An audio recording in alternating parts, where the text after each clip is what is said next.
So we're gonna go work on that TrailBlazer, but before we do that, ooh, 2 volts, not the greatest.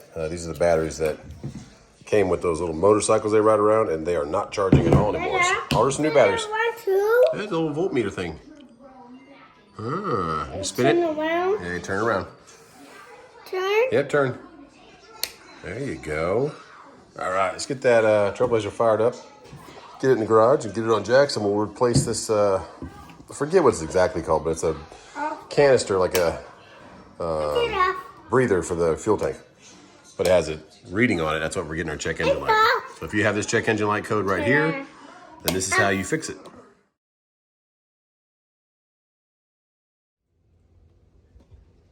So before we get to this, well, how is he out here in shorts and a t-shirt? Do He's not even cold. This came for you. oh sweet. I don't know if it's for you or not. Let me check. Not. It's volunteer audio, so it's definitely for you. Oh really? Are you brushing your teeth with cool? You need to open that. That's an awesome thing right there. We're putting that in today. We're putting that in today. Okay, well, before we check this code, guys, we're rolling tires for, that's enough. New tires that we're putting on this car because we actually sold the Cobra. It's going to Indianapolis. I want the garage space, and I want a CTSV, a V3 of all things with a carbon package. Watch out for cars. Okay, that's the last time, Case, okay? All right, so let's go check the code we're gonna have. And Casey, can you grab this part right here? You turned it on? Good job. Thank you. No, it's already started. All right, leave it running. Let's let it warm up, okay? Okay. They always want to start these things. So the other package that came in the mail is for this. So today we're gonna work on this one. TrailBlazer SS. Go ahead, start. You hear that ticky, bit of a tick noise in under the hood. These are notorious for leaking manifolds. So we have some headers we're gonna put on. So we're gonna start taking those bolts off of the heads today. Try not to break any off. And then we have a check engine light. If you have this check engine light, well, actually it's not on right now, but it will come back on. We just had the battery disconnected because we're also having a parasitic draw. So good job, baby. Let's let it warm up a little bit, and we'll put it in the driveway and put it on some jack stands. Don't turn it off yet. But the check engine light we have, we'll pull it up once it comes back up, which it should pop up in a little bit. It'll be right here. Doop. And we'll give you that code, and we'll tell you what it is under here that we'll have to replace. Yep, and like clockwork, there is our check engine light. So let's get that code. You can sit up there, go ahead. So this is just a cheap code reader, but it gives you a P0449 for both codes. So it is a, if you cross-reference that, it means, good job. So what that code means, evaporative emissions control. Yeah, baby, what? Oh, you want to go on the red truck? Okay, 1 second, come back over here, away from the street. Come here, please. This little guy right here, evaporative emissions control. 1 plug, 2 connections. Part number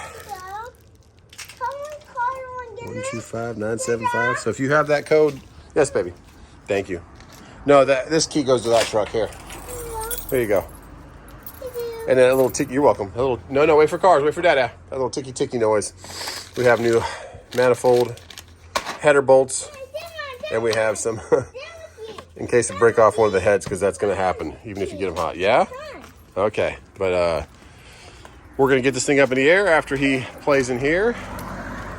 But I got to be careful with him playing in here because it's on bags, so he likes to push the switches. No switches, baby. And that other box has something to do with this truck, which will be in another video. Yeah, no switches, no push. Remember? No push those, okay?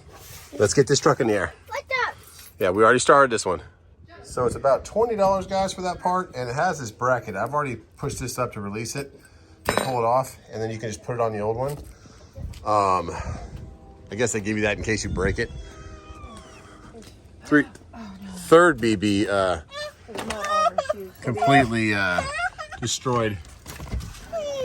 Ooh, the car last night. You gonna have fun, Mama? Okay, I love you. Give me a kiss. Thanks for helping me. Bye, Mama. 3BB, Mom. Thanks for giving me that package. So let's get under here and see what we got. So it'll be mounted like so. Kind of pry that with a screwdriver right there. So it'll release it. And then this, you just simply push down on the top and it'll pop off that right there.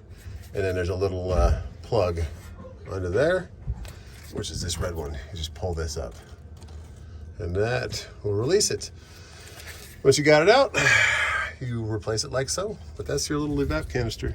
It is right next to your, so that's your passenger or driver's side rear wheel. There's your fuel tank right here. So it's right behind your fuel tank up there. Pretty easy to get to once you get it in the air. Okay, let's put the new one in. And after getting it out, I already knew it was the wrong one when I was down there. So I don't know why the part didn't cross-reference right, but they have it in stock down at a good old AutoZone. O'Reilly had one in Travelers Rest about 30 miles away. You can see right there. Oh yeah. So 31 bucks. We're gonna go pick that up. I don't know why this is the one that cross-references for the TrailBlazer. Maybe the SS has a different one, but that's what we got. So we're gonna go grab one and put it on. Crazy, what are you doing? He went down in the drain. Who went down in the drain? He went down in the drain. Oh, Boots did? Someone Boots is our cat. I saw him go down in the drain. Are you still playing with tires? All right, let's take the monster truck to the AutoZone real quick. No, I want to take red truck. Red truck only fits one person, so we need to bring you and your brother. Let's go get your brother. So Kendra, oh, and you're sharing that? Yeah. So the part number is right here, guys, to check up, and this is what the part looks like. Hopefully without the, nope, see, that's the one I have at home. But this is what we need. That's what that's the same exact one I got at home. It's so weird. That's not gonna cross-reference, yep. That's weird. Let's see. Number or what's why is it cross-referencing weird? Because there's different ones. Okay. Did vent valve and the other one's called a, well, I don't know. Well, I mean, They're both the same thing, aren't they? Just different types. So that's weird. That number brings up. Yeah. Wow. Didn't have our part here, but they have it 26 miles away. So what are we gonna do? Get you candy to keep you occupied and toys.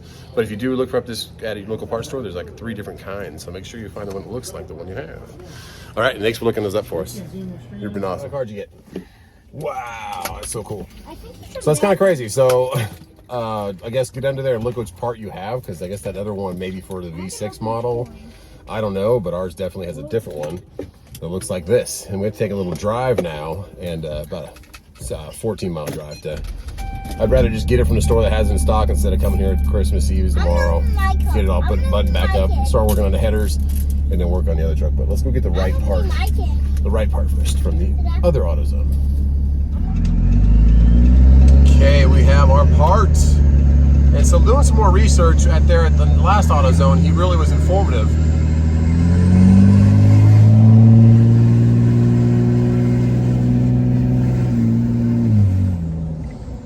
And that one we got in the mail with that part number was a purge solenoid. It's actually right under the engine by the starter. We're gonna just replace that also. But the one we need is the Evap canister. That's that big old square one that has a little bit of a filter element inside of it, and it's blown out, as you can see in that earlier video. So we're just gonna do both of them. It's part of the just doesn't want the vapors from the fuel tank to get into the atmosphere and hurt and all that kind of stuff. So it's an emissions control thing, but we will get them done so we don't have a nice orange check engine light in our face, because no one likes that. But right now, let's get back home, put these in, and then I'm gonna have to find that one by the starter. But the canister one, the bigger one that we couldn't find under that part number, that they cross-referenced it, and that was the only place in town that had it, was that AutoZone way up on Wade Hampton. We live in South Carolina, guys, if you're new to the channel. We live in Greenville, between Atlanta and Charlotte, in the US of A. But we're gonna go, been working on this good old, it's my buddy there. Working on this TrailBlazer, trying to get it right, and then we'll do another video later today. Putting a new deck in that red truck we just got. Okay, let's park this thing. I think one of my kids is asleep. Casey, are you awake still? Bleh. I guess that means yes. But the bigger one, Cash, I think, still asleep. So, okay, let's get to working on that TrailBlazer. Do what? You close your mouth? You said you were secretly talking? Yeah, it is. Wow. Do you want to watch me do it? Yes. Wow. Do you know Pretty what good. I said? What did it say? So there's our new part, guys. Part number P0442 for Durlast, which is the AutoZone. It's the well, it says solenoid on it, but it's not. This is the canister. Did you go So they're all over the place with these. But if you have either, yeah, baby. Did you go with Harrison? Yeah, I did. You were sleeping. Yeah. So if you got 0442 or 0449, just replace both these. One of them, this one's $31. The other one was $20, and not too hard to get to. So let's go get them done. So here we go. I pulled that out. I just pulled the cap off. That's the little charcoal element inside. There's the new one. Should be just 2 connections like it was down there. This one's a little bit harder with the connections. Have to have a pair of needle nose to pry open this one. And this one is a push connect, and then it's just a regular connector. But we'll do that one after we get this one back in, which should be pretty easy. And this one has a 10 millimeter going onto this bracket right here. These two are 10 mil. So you might be able to just snap it off with that. I don't think you can get to it, so let's do it. TrailBlazer. And there you go. You got to kind of wiggle it to get that to clip in. And that just clips back on. And then make sure you put the clip on the back side before you put it on, because you can't really get to it that easy. So there you go. Now we go up to the front and do the other one, the solenoid. So that's the canister. The front one is the solenoid. Let's go get that one. Ash, are you a dog? Yeah. Let it go. Oh, geez. My car's right there. Nicely done. Guys, one thing I just noticed, I was looking at these manifolds that I'm gonna go ahead and start to get off and get out of the way. Somebody tried before. Right there. See right there? There should be a head of a bolt right there. And, can't really see it up here, right between there, the bolt's missing there too. So somebody said, no, I'm not gonna mess with it. Broke off 2 bolts and left it. That's probably why we're hearing that exhaust leak, because those are both broke and you're hearing the exhaust leak on this side. We're doing headers anyways, and then I'm thinking I'm just gonna pull the whole intake off, the fan, everything, to give it better access to the headers, and also I might as well do a cam swap in here while I'm in here. I have to probably pull the motor from the transmission and get it at an angle to get the cam in, and might as well do lifters, all that stuff, because this engine has 180,000 miles on it. But why not make it a little bit raspy when we're putting headers on it? So that's it. Let's get under here and look at this next solenoid for the canister while these 2 roll tires down the road. We got a pretty good leak down here. I don't know if it's coming off the filter, if it's just not tight enough. I don't think it would be that. It seems like it's pretty wet over here too, and it drips quite a bit. So another great thing about the all-wheel drive system though is that the transfer case up here goes through the oil pan, so that's going to make it challenging for pulling that motor up. So might be more than I want to deal with. I don't know. Maybe we won't do a cam, because I don't want to take that whole, that's quite the, because that's the oil pan right there, and then you got the front CVs going through it. Oh yeah, front axle. So there's the front drive shaft coming in. Good times.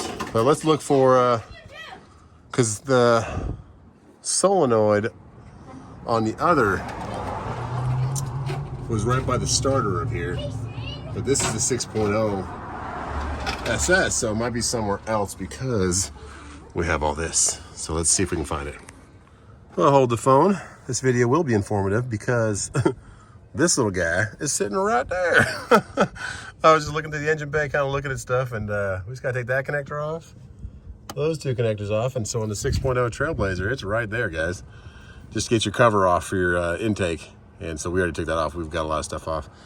We've got the wires starting to come off. This side's a lot easier to get to. The other side has the AC lines in the way, but you'll still be able to get to it to get those headers off. And I don't know if I'm pulling this motor up to do a cam or if I'm taking the whole front end off to do it.